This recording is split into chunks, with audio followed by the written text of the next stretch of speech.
이튿날, 그러니까 8회째 되던 날 정불삼은 입가에 한 가닥 미소를 띄우고는 석파천을 슬쩍 곁눈질하는가 하면 때로는 정당의 표정을 엿보곤 하였다. 정당은 할아버지가 열흘째 되는 날 반드시 석파천을 죽일 것이라는 것을 잘 알고 있었다. 때때로 그가 석파천을 노려보는 눈꼬리에는 괴이하게도 3푼쯤 무시하는 듯한 빛과 7푼쯤의 살기로 채워져 있었다. 이 무렵 석파천의 무공을 논할 것 같으면 백만검의 무공에 비교조차 할 수 없었다. 따라서 백만검을 이틀 안으로 이길 수 있게 만든다는 것은 도저히 상상도 할 수 없는 일이었다. 아니, 설사 이길 수 있다 하더라도 이 넓은 강호에서 어떻게 백만검을 찾느냐 하는 것이 문제였다. 이날 오후 정당과 석파천은 금나수법으로 한 번의 대련을 가졌다. 정당이 약간 얼굴이 상기되어서는 휴 하니 더운 김을 한 번 토해내고는 말했다. 8월 날씨인데도 찌는 듯이 덥군요. 석파천의 곁에 앉아 양자강 물결을 따라 헤엄치는 두 마리의 물새를 가리키며 그녀는 덧붙여 말했다. 천오라버니, 저것 좀 보세요. 저 물새들은 아마도 한 쌍의 부부인가 봐요. 강물 위에서 저렇게 여유만만하게 논일고 있으니 얼마나 기쁘겠어요. 그녀는 서글픈 어조로 다시 말을 이었다. 만약에 활을 가진 사람이 수컷을 쏴 죽인다면 암컷은 얼마나 외롭고 허전하며 가련하겠어요? 석파천은 아련히 떠오르는 생각을 더듬으며 말했다. 나는 옛날 산속에서 사냥을 할 때 새를 쏘아 잡기는 했지만 수컷인지 암컷인지를 따져보지 못했구려. 이제 당신의 말을 듣고 보니까 이후부터는 암컷을 잡아야겠다는 생각이 드는구려. 정당은 한숨을 내쉬었다. 이 석가는 역시 바보 머저리 같은 데가 있어. 그녀는 다시 한번 몸을 석파천에게 비스듬히 기대고는 눈을 감았다. 석파천은 나직이 물었다. 띵땅, 피곤하오? 내가 선실까지 부축해드리겠소. 낮잠을 한숨 푹 자고 나면 피곤도 가실 거요. 정당은 잠에 취한 듯 매우 나직한 음성으로 말했다. 아니에요. 나는 이대로 이렇게 자는 것이 더 좋아요. 석파천은 그녀의 뜻을 거슬리고 싶지 않아. 자기의 왼쪽 어깨를 그녀가 기대기 좋도록 편히 하고는 그대로 묵묵히 앉아 있었다.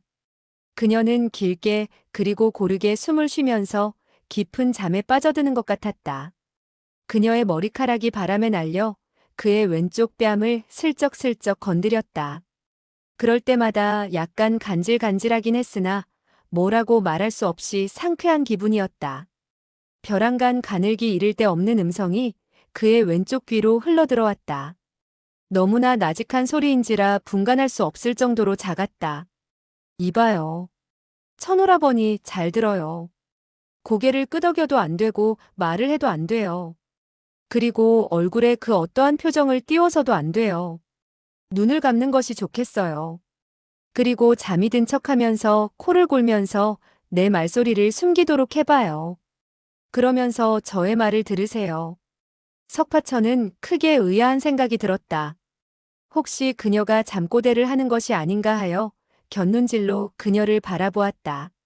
그런데 그녀의 기다란 속눈썹에 덮여있던 눈동자가 갑자기 움직였다.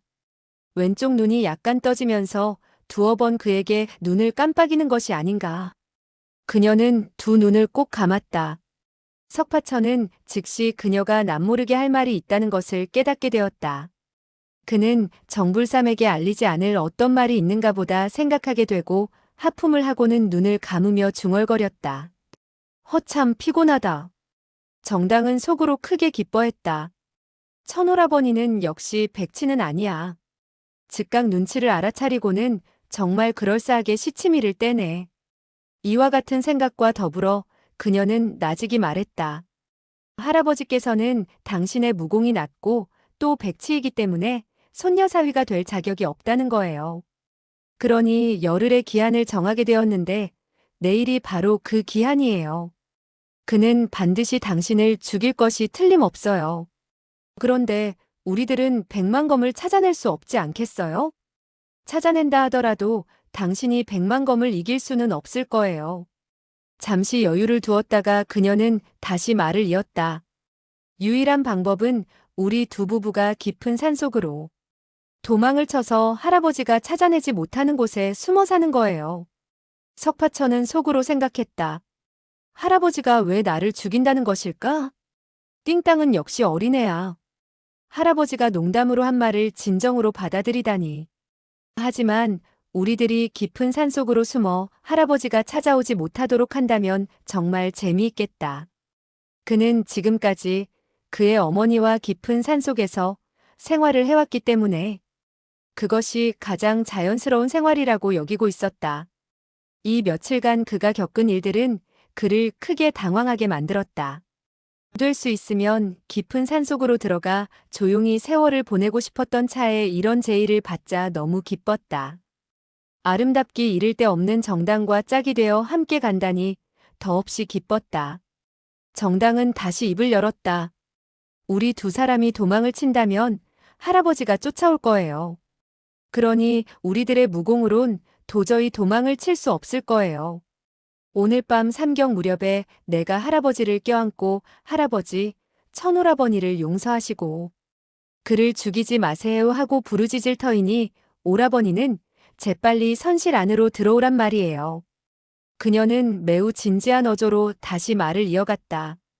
오른손으로 호조수를 펼쳐 할아버지의 등 뒤 한복판을 움켜잡고 왼손으로는 옥녀첨침으로 뒤쪽 허리깨를 움켜잡으세요. 할아버지는 그때 나의 두 팔에 안겨 있을 것이니까 일시 손을 써서 대항하지 못할 거예요. 오라버니의 내력이 매우 강하니 그와 같이 잡게 된다면 할아버지도 움직일 수 없게 될 거예요. 석파천은 속으로 생각했다. 띵땅은 정말 말썽꾸러기로구나. 아마도 할아버지에게 그와 같은 커다란 장난을 하는데 도와달라는 것인가 보다. 그러나 저러나 그렇게 되면 할아버지가 화를 내지 않을까? 그래도 할 수 없겠지. 그녀가 장난을 좋아하는데 그녀의 뜻을 따라 행하면 재미있을 것 같기도 하다. 정당은 다시 나직이 당부를 했다. 우리 두 사람의 생사와 관계가 있으니 절대 시간적으로 틀림이 없어야 해요. 왼손으로 나의 등 뒤에 있는 영태혈을 한번 만져봐요. 거기 바로 호조수로 움켜잡을 곳이에요. 석파천은 여전히 눈을 감고 있었다. 그는 천천히 왼손을 들어 정당의 영태혈을 가볍게 어루만져 보았다. 정당은 미미하게 고개를 끄덕였다. 맞았어요. 거기에요. 재빨리 손을 써서 혈도를 정확하게 움켜잡아야 해요. 만약 바늘 구멍만큼이라도 착오가 생기면 걷잡을 수 없는 사태가 발생할 거예요. 그녀는 잠시 여유를 두었다가 설명을 해나갔다. 이제 다시 나의 뒤터리께에 있는 현추혈을 만져보아요. 옥녀첨침이라는 일초를 써서 그곳을 움켜잡되 엄지손가락과 집게손가락, 두 손가락에 힘을 주어야 하며 내력을 그 손가락 끝으로 모아 혈도 안으로 스며들도록 해야 해요. 석파천은 왼손을 천천히 허리께로 내려서는 두 손가락으로 그녀의 현추혈을 가볍게 한번 건드렸다. 이때 물론 그로서는 전혀 기운을 쓰지 않았으나 정당은 처녀의 몸인지라 특히 간지러움을 잘 탔다. 석파천이 그녀를 간지럽히는 결과를 가져오게 되고 그녀는 그만 킥하는 웃음을 흘리게 되었다. 쓸데없는 장난하지 말아요. 석파천은 그 순간 껄껄 소리내어 웃었다. 정당은 재빨리 손을 뻗쳐 그의 겨드랑 밑을 간지럽혔다. 두 사람이 이와 같이 히히덕거리며 장난을 피우는 동안 그만 자는 척 하던 일을 깡그리 잊어버리고 말았다. 이날 황혼 무렵이었다. 늙은 사공은 배를 조그만 고을 옆에 세워두고 고을로 들어가 술과 찬거리를 사오게 되었다. 정당은 석파천에게 조르듯 애교를 떨며 말했다. 천오라버니, 우리도 고을 구경을 해요. 석파천은 고개를 끄덕였다. 좋지. 두 사람은 언덕으로 산책을 나섰다. 조그만 고을은 8, 90호의 인가밖에 살지 않았으며 그들 가운데 10집은 고기를 잡아 생계를 꾸려나가고 있는 어부들이었다. 두 사람이 고을 뒤쪽에 이르게 되었을 때 석파천은 넌지시 입을 열었다. 할아버지가 선실에서 잠을 자고 있으니 우리가 도망친다면 지금 가면 될 것이 아니겠소? 그는 한시바삐 정당과 함께 깊은 산속에 들어가 살고 싶었던 것이다. 정당은 고개를 가로저었다. 그게 어디 쉬운 노릇인가요? 우리들이 10리 20리를 도망친다 하더라도 할아버지는 얼마든지 뒤쫓아올 수 있을 거예요. 이때 갑자기 등 뒤에서 외치는 음성이 들려왔다. 그렇다. 너희들이 1000리를 달아난다 하더라도 우리는 너희들을 따라 잡을 수 있을 것이다. 석파천과 정당은 고개를 돌렸다. 두 명의 사내가 한 그루 커다란 나무 뒤에서 모습을 드러냈다. 두 사람을 향해 흉측한 미소를 떠올렸다. 석파천은 이들 두 사람이 바로 설산파의 호연만선과 문만부인 것을 알고 어리둥절해졌으나 곧이어 속으로 놀람과 두려움을 동시에 느끼지 않을 수 없었다. 원래 설산파의 두 제자가 석파천을 양자강에서 발견하고 손을 썼으나 한 명이 중상을 입고 말았다. 백만검은 그 소식을 접하게 되자 사제들을 수륙 두 길로 쫓게 했다. 그리하여 호연만선과 문만부 이들 두 명의 제자들은 양자강 상류로 말을 타고 뒤를 쫓아오던 중에 바로 이 조그만 고을에서 석파천과 마주치게 되었던 것이다.